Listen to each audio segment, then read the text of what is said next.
ஸ்ரீலங்காவின் வரலாற்றில் அனுராதபுரம் மிகவும் முக்கியமான இடத்தினை வகிக்கின்றது. இலங்கைக்கு பௌத்த மதம் கொண்டு வரப்பட்டது முதல் அக்கால மன்னர்கள் பௌத்த தர்மத்தை தழுவியது முதலான பல்வேறுபட்ட சம்பவங்களுடன் அனுராதபுரத்தின் ஒரு பகுதியாக இருக்கின்ற மிகிந்தலையும் முக்கியத்துவம் பெறுகின்றது.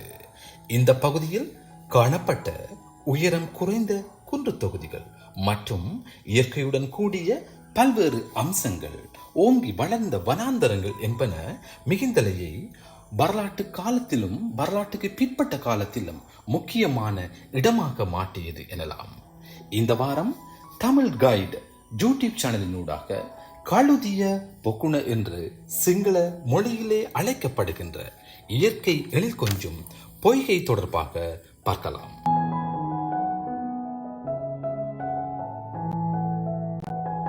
கழுதிய பொக்குண என்பது, கழு என்பது கருப்பு என்றும், திய என்பது நீர் என்றும், பொக்குண என்பது பொய்கை என்றும் பொருள் கொள்ளப்படுகின்றது. அதாவது கருப்பு நீரினை கொண்டிருக்கின்ற ஒரு பொய்கை என்ற அர்த்தத்தில் இது பெயர் கொள்ளப்படுகின்றது. சுத்தமான நீருக்கு நிறமில்லை என்ற விஞ்ஞான உண்மைக்கு புறம்பாக இந்த பொய்கையில் நீர் இருக்கும் போது கருப்பாகவும், பாவனைக்காக வெளியில் எடுக்கப்படும் போது நிறமற்றதாக மாறுவதும் சிறப்பம்சமாக கொள்ளப்படுகின்றது.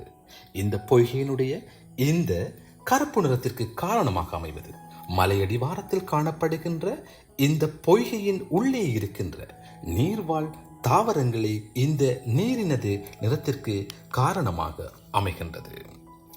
ஆனாலும் பௌத்த மக்களது நம்பிக்கையின் பாற்பட்டு இதற்கு பல்வேறு கதைகள், பல்வேறு வியாக்கியானங்கள் கூறப்படுகின்றன. இந்த தளத்தில் பொய்கைக்கு மேலதிகமாக குளியலறைகள், 2 தட்டுக்களை கொண்ட தியான மண்டபங்கள், கருங்கல்லில் செய்யப்பட்ட கழிப்பிடங்கள், குகை கல்வெட்டுக்கள், துறவிகள் வாழ்வதற்கான குகைகள் மற்றும் மடாலய துறவர மடங்கள் என்பனவும் காணப்படுவது சிறப்பம்சமாக கொள்ளப்படுகின்றது.